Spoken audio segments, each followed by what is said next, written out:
તો સુગરા નર સંતોષી, સત્ય ધર્મને હાચવે. સુગરા નર એને કહેવાય કે જે મળે અંદર ભગવાનની કૃપા માને. અને સંતોષી કહેવાય. સંતોષી માણસ સુખી છે એવું જગતમાં કોઈ સુખી.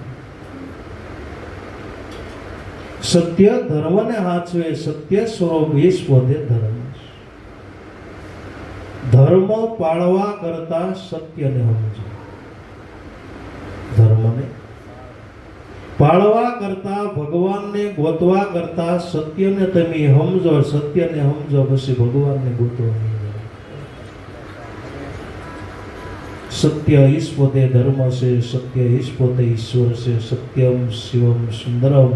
સત્ય સ્વરૂપ ઈશ પોતે શિવ છે. ઈશ પોતે સુંદર છે. ઈશ પોતે ભગવાન છે. સત્ય વસ્તુ કેવી કે જે તત્વનો કોઈ દી નાશ